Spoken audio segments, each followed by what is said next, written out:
አርሰናል በታሪክ ሲቲን አይበልጥም። በታሪክ በጻፍ ነው በሌጋሲያም አይበልጡንም፣ በሌጀንዶች አይበልጡንም። ፕሪሚየር ሊግ ላይ ባለው አሻራም ሲቲን አይበልጥም። ሶስተኛው ትልቁ የእንግሊዝ ቲም አርሰናል ነው። ያው ማለት መብታችሁ ነው፣ ግን ፋክቱ ደግሞ እሷ ባይዋጥልም በአወራርዱት። እኔ በጣም የሚያስቀኝ ነገር ክለብ ከክለብ ሲወዳደር አይ በፕሪሚየር ሊጉ አይ በቻምፒየንስ ሊጉ የሚባል ነገር የለም። ተጫዋች ከተጫዋች ስታወዳደር አይ ቀኝ እግሩን አውጣውና የሚባል ነገር የለም። አንድ ክለብ እንደ ክለብ ከተመሰረተ በኋላ ምን አሳካ ውጣ ውረዶች አሉ። ሌላ በጣም የሚያስቀኝ ነገር ሲቲ ወርዶ ነበር። እያንዳንድ ወርደሽ ነበር። ማን ያልወረደ ክለብ አለ? እስቲናና እኔ ወርጄ አላውቅም በለኝ፣ ወንድ ከሆንክ ማለት ነው። ከኤቨርተን ውጪ እያንዳንዱ ቲም ወርዶ ነበር። ሌላው ደግሞ በጣም የሚያስገርመው ነገር በጣም የሚያስቀኝና ሁሌ የሚገርመኝ ነገር የአርሰናል ደጋፊ ራሱን ከሊቨርፑልና ከዩናይትድ ጠጋ አድርጎ የሚያዩ ነገር ማለት ነው። አንድ እንኳን የአውሮፓ ዋንጫ የሌለ ኮንፈረንስ እንኳን የሌለ በየስቴዲየሙ እኮ ይሾፍባቸዋል፣ ይዘፈንባቸዋል፣ ይቀለድባል። ሻምፒዮን ኦፍ ዩሮፕ ዩ ኔቨር ሲንግ ዳት 140 ዓመት ሞልቶ በጣም ልታፍር ነው የሚገባው። ትላንት የተገዛው ምናምናም ብለህ የምታናንቀው ሲቲ እንደውም በጣም የሚያሳፍረው እኮ ትላንት የተገዛው ቲም መጥቶ ካንተ በላይ ቻምፒዮንስ ሊግ የአውሮፓ ሌጋሲ ሲኖር ነው። ሌላው ሲቲ በታሪክም በሌጀንድም በሌጋሲም ከአርሰናል የበለጠ ነው። በፕሪሚየር ሊጉ ነው ምላችሁ በሱ ብቻ ከሄደም ማለት ነው። ታሪክ ግዴታ የዛሬ 30-40 ዓመት ተጻፈ መሆን የለበትም። አምናም የተጻፈ ታሪክ ነው። ብሩኖ ፈርናንዴዝ አምና ነው ሪከርዶቹን የሰባበረው አይደል? አምና የተጻፈ ታሪክ ነው። ሲቲ 4 ጊዜ ዋንጫ በልቷል። ይሄ ሊግ ዶሚኔት አድርጓል። አርሰናል ሊጉን ዶሚኔት እንኳን አያደርግም። ሌላው በሌጀንድም ከሄድ ከአንድ ቴኔሪ ውጪ የምንም ጊዜ ምርጡ 11 እንኳን ሲጠራ የምታመጣው ተጫዋች የለም። እሱም ኮብልሎ ቻምፒዮንስ ሊግ ለውላት ሄዷልና ትንሽ ከሆንክ በቃ ምንም ማድረግ አንችልም እኮ አሳካና የወንዶቹን ቻምፒዮንስ ሊግ የወንዶቹን ከሰፈር ውጣ። ይሄ ባይዞ ፕሪሚየር ሊግ የሰፈር ጨዋታ ነው። ከሰፈር ወጥተህ አውሮፓ ላይ ንገስና ያኔ እንነጋገራለንና አርሰናል በታሪክ ሲቲን አይበልጥም። በታሪክ በጻፍ ነው በሌጋሲያም አይበልጡንም፣ በሌጀንዶች አይበልጡንም። እሺ ፋሚሊ በደንብ ኮፒ ሊንክ እና ሼር አድርጉ። ሙሉ ቪዲዮን ለማየት አረርኪ ሄዳችሁ ማየት ትችላላችሁ። እንግዲህ አርሰናልን በሌጋሲም በሌጀንድም እንበልጠዋለን። በምንም የሚበልጠን ነገር የለም። ፕሪሚየር ሊጉ ላይም እኛ ተጽዕኖ አለን እያለ ነው እንግዲህ አረርኪ። ፕሪሚየር ሊጉ ላይ በምን ትበልጠኛለህ? ብዙ ዋንጫ በማንሳት እበልጣለሁ፣ ብዙ ጎል በማግባት ብዙ ጨዋታዎችን በማሸነፍ። አረ ማንቸስተር ሲቲን እማንበልጠው ነገር የለም። ያው እናንተ አሁን የመጣችሁት እኛ አርሰናልን ኳስ ምንም በቃ ምንም እናንተ በማታዩበት ሰዓት ማለት ነው። እንግዲህ ማንቸስተር ሲቲን ደገፋችሁ ከተባለ እቺን 7 ዓመት 8 ዓመት ነው። እኛ ረጅም ጊዜ ሆኖናል አርሰናልን ስንደግፍ ያለምንም ዋንጫ ያለምንም ነገር ማለት ነው። አርሰን ቬንገር እግር ኳስን በሚያስጠኑበት ሰዓት በዛ ውብ እግር ኳስ ሰዓት ነበረ እኛ አርሰናልን የምንደግፈው። ለዛው ማንቸስተር ዩናይትድ ዋንጫ እየበላ ማለት ነው። ዝም ብሎ ዋንጫ እየበላ እኛ አርሰናልን እንደግፍ ነበረ ከልባችን ማለት ነው። እናንተ ግን ስትመጡ ወደ ድጋፉ ራሱ ስመጣለ ማለት ነው ማንቸስተር ሲቲ ዋንጫ ሲበላ የአረቦቹ ብር እና የሚያስፈርመው ተጫዋች ቲክቶክ ላይ መታችሁ ለመበሻሸቅ ስለሚያመቻችሁ ነው መጀመሪያ ማንቸስተር ሲቲን የደገፋችሁት። አርሰናል የረጅም ጊዜ ታሪክ ያለው ነው። አሁን አንተ መተህ እንደምታወጣለት ምናምን አይነት አይደለም። ስለ ሌጀንድም ስተወራ በጣም ብዙ ሌጀንድ አሉን ከሄነሪ ውጪ እነ ቤርካምፕ አሉ እነ በጣም እነ ሉምበርግ አሉ በጣም ብዙ አሉ ብጠራለህ ማለት ነው። ግን ያው አንተ ማንቸስተር ሲቲን ደገፍክ ማለት እነ ሉምበርግ ጊዜ ምናምን አልደረስክም ማለት ነው። ስለዚህ አረርኪዬ አርሰናልና ማንቸስተር ሲቲ የሚወዳደሩ ክለቦች አይደሉ። ባታወዳድሯቸው ደስ ይለናል። እኛ እናንተን የምናቃችሁ ፈርጉሰን የጨዋታሞቹ ጎረቤቶች ምናምን ሲባል ምናምን ነው እኛ ማንቸስተር ሲቲን የምናቀው ማለት ነው። አጉዌሮ እስከሚያገባ ድረስ እርግጠኛ ነኝ ማንም ማንቸስተር ሲቲን ይሄን ያለ ዕውቀት የነበረው የለም ስለ ማንቸስተር ሲቲ። እሺ ከመቼ ጀምሮ ነው ደግሞ እኛና አርሰናል ቻምፒዮንስ ሊግ የማሳካት እኩል ቻንስ የሚኖረን እኩል ፐርሰንት የሚሰጠን?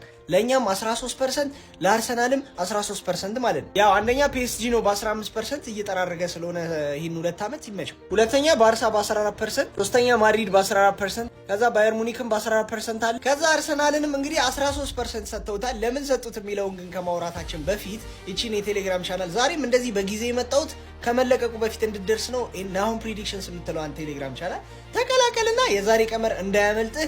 ካልሆነም ደግሞ እቺ NAHOX በሚለው 1x ላይ በሱ ፕሮሞ ኮድ ተመዝግበ ጠብቅ እስኪለቀቅ ማለት ነው። ስለዚህ ይሄን የቴሌግራም ቻናል ተቀላቀል እና አይ ቲንክ 13% ሰጥተው ራሱ ያስገቡት ምናልባት ብሩኖ ጊማራይስ ስለመጣ ይሆን እንደ እሱ ነው የያዘው ቻምፒዮንስ ሊግ ሜቢ ይረዳቸዋል ተብሎ እንጂ የቻምፒዮንስ ሊግ ከርስ እንዳለበት አርሰናል የታወቀ ነው። ወይ ደግሞ ፕሪሚየር ሊግ ስለበሉም ይሆናል እንግዲህ ያው ያካተቷቸው። የኛው ክለብ ግን ተገማች መሆኑ ከዚህ በላይ እንደውም ሊሰጠው ይገባ ነበር ብዬ አስባለሁ። ምክንያቱም ኤንዞ ማሬስካ የቶርናመንት ግን አክቹሊ ፔፕ ስለሌለ ብለው ነው። ኤንዞ ማሬስካን ግን እኛ በደንብ እንጠብቃለን እንደዚህ አይነት የቶርናመንት ጥሎ ማለፍ ጨዋታዎች ላይ በተለይ ማለት ነው እና መጨረሻ ላይ እንደዚህ ዩሴሏን ልንይዛት እንችላለን ማለት ነው። ይመቻችሁ። ፈላው ሳምንት ከኔ ጋር መሆኑን ስታቅ ደንብረህ እየተለጠለጥክ ነው አሉ። ለማንኛውም አንዳንድ ህፃናት አጉይሮ ሲያገባ ሳታዩ ስለ ፋንቤዝ ምናምን እያወራችሁ ነው አሉ። እዛው ራሱ እንግሊዝ ውስጥ ራሱ የሚገባ ሰው አታችኋል። እዚህ ደግሞ አንድ 10 ምናምን አላችሁ። በቃ እናንተ ወይ ሄዳችሁ መሙላት ትችላላችሁ እንጂ ስለ አርሰናል ፋንቤዝ ኢትዮጵያ ውስጥ ብቻ ነው አፍሪካ ውስጥ ብቻ ነው ምናምን ብለህ ትከፋፍላለህ እንዴ?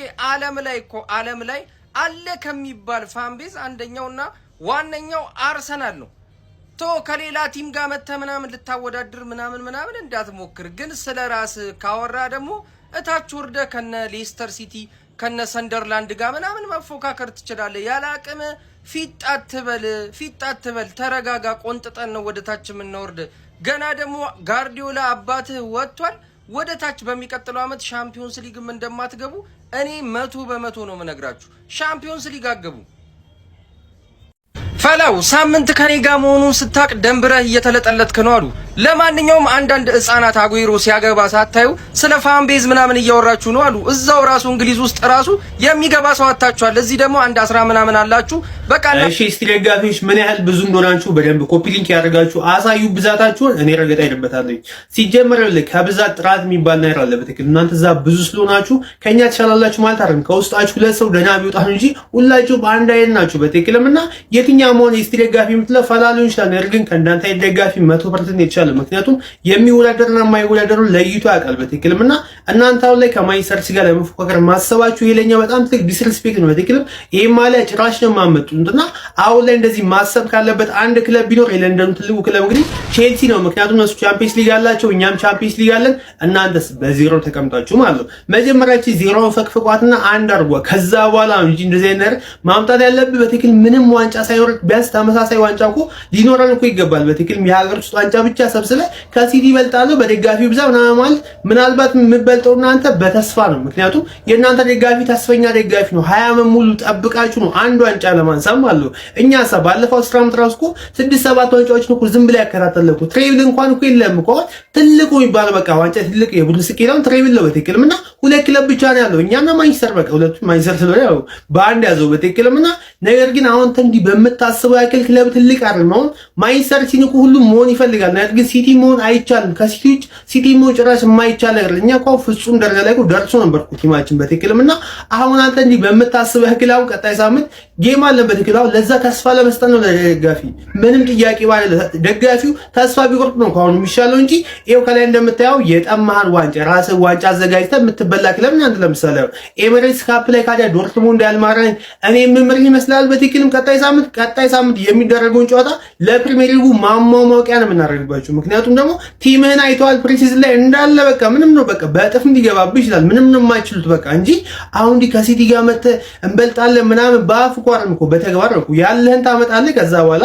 ከሲቲ ጋር ደግሞ ለመፎካከር መጀመሪያ በዋንጫ ብቻ ቋርም እኮ ብቃትንም አሳይተህ ከዛ በኋላ ዋንጫዎችን ስታከታተለው እንጂ አንድ አባ በአንድ ሼም አይደለም እንደ ሆኖ ነው እንደዚህ ታሳብ እንዴ ሊመጣልህ ይችላል። በትክክል ሃው እንዴት ነው እንደዚህ ዲሉዥናል አውቀህ እንዲህ በትክክል የኦፕሬሽን ቢላ ደጋፊው አይኑን ጭፍን እንዴ በየመራችሁ ነው እንደዚህ አይነት ደጋፊው አሁን እንደዚህ አይነት ሐሳብ የምታመጡ ለክርክር ራሱ በትክክልም አው ውሸት አስመሰልከው።